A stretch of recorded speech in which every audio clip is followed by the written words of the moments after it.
Ya, mulai. Assalamualaikum warahmatullahi wabarakatuh. Selamat berjumpa kembali dengan Ibu dalam suasana COVID-19 ini. Kita hanya bisa ketemu seperti ini. Ibu berharap di masa awal perkenalan kita ini kita berusaha untuk lebih termotivasi lagi di dalam pembelajaran ke depannya. Nah, anak ibu semuanya, ibu sekarang mengajar di kelas 9. Untuk lebih jelasnya, mungkin sebahagian anak ibu sudah kenal dengan ibu sendiri. Nama ibu itu Darmawati, biasa dipanggil Ibu Dar. Jadi untuk mencari ibu, jangan dicari buku matematik ya, cari Ibu Darmawati atau Bu Dar saja.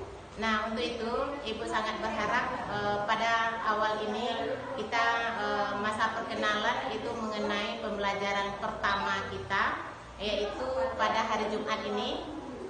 Materi kita nantinya itu materi kelanjutan dari pelajaran kelas 7 dan kelas 8. Nah, apa materi kita yang kita pelajari nantinya di kelas 9 ini? Yang pertama adalah bab 1. Bab 1 itu bilangan berpangkat. Ya, bilangan berpangkat dan bentuk akar. Di bilangan berpangkat ini anak ibu sudah belajar di kelas 1. Jadi untuk itu kita hanya melanjutkan lagi ke lebih sulit, ya, tingkat yang lebih sulit lagi. Kemudian untuk bab kedua itu mengenai persamaan kuadrat. Di persamaan kuadrat ini anak ibu juga sudah mempelajari pelajaran kelas 8 atau kelas 2 kemarin mengenai persamaan linier, ya. Nah, sekarang kita masuk ke persamaan kuadrat. Jadi kelanjutan juga dari pelajaran kelas 8. Kemudian fungsi kuadrat. Nah, fungsi kuadrat yang bab ketiga ini yang kita bahas ini nantinya, jika persamaan kuadrat kita sudah paham, maka bisa kita melanjutkan kepada materi selanjutnya, yaitu fungsi kuadrat. Nah, untuk yang keempat, ini adalah pelajaran awal dari pelajaran kelas 9 kita, dan kelas 7, kelas 8 belum pernah kamu belajar. Maka ini pelajaran terbaru di kelas 9, yaitu mengenai transformasi. Kita nanti mentransformasikan, ya, sebuah gambar nantinya itu yang akan kita pelajari bagaimana cara bentuknya.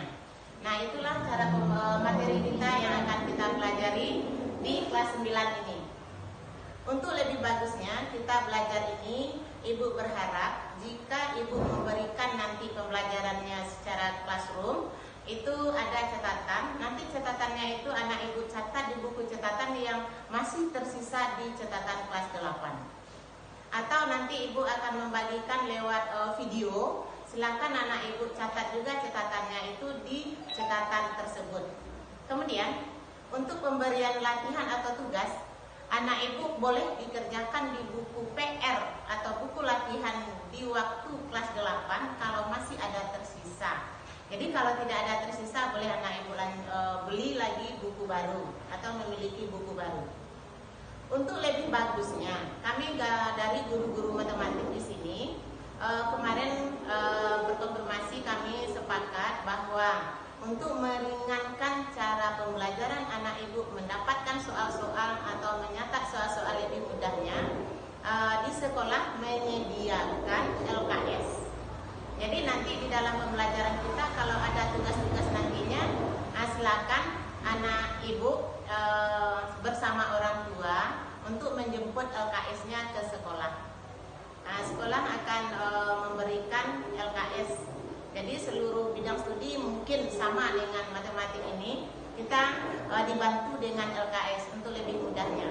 Nah, itulah yang bisa ibu sampaikan untuk pembelajaran atau pertemuan pertama ini. Untuk kedepannya anak ibu akan ibu kenal nanti di dalam pembelajaran waktunya berjalan. Nah, untuk itu tugas yang akan anak ibu kirimkan ke ibu nanti adalah boleh melalui WA, tapi ibu buat 2 buah itu melalui WA, ini WA ibu, ya. Kemudian lewat email, ini email ibu, ya. Nah, boleh kamu kirimkan lewat WA atau email. Nah, sekarang dari pembelajaran kita ini untuk lebih menghangatkan suasana anak ibu. Sekarang karena kita awal-awal belajar, ibu ingin membuatkan sebuah istilahnya teka-teki matematik. Karena di dalam matematik ini banyak teka-tekinya. Sekarang ibu akan coba untuk lebih bagusnya ya, menghangatkan suasana. Coba perhatikan, ibu akan buat sebuah segitiga sama sisi. Itu ada sebuah bundaran 3 buah. Kalau bundarannya 3 berarti dia 3 segitiga sama sisi. Segitiga sama sisi. Di bundaran ini anak ibu jumlahkan dia semua bilangannya, ya.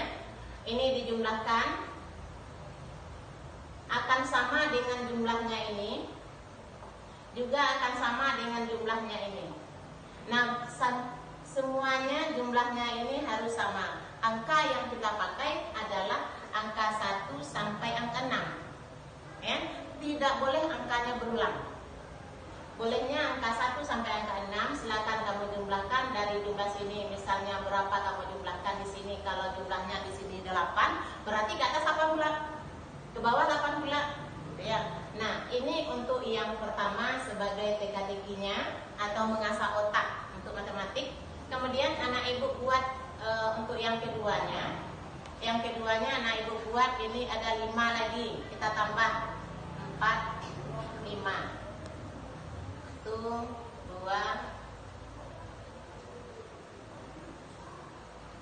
Ya, sekarang berarti kita punya kotak ini 5, 12. Berarti angka yang akan kita pakai dari 1 sampai 12. Ini juga sama jumlahnya, berjumlah sama, kesini juga berjumlah sama semuanya.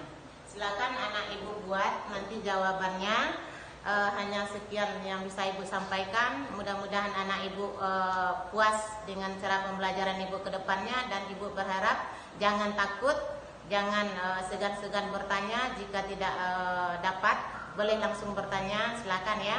Dan ibu untuk kedepannya, ibu berharap jaga imun tubuhmu supaya sehat selalu.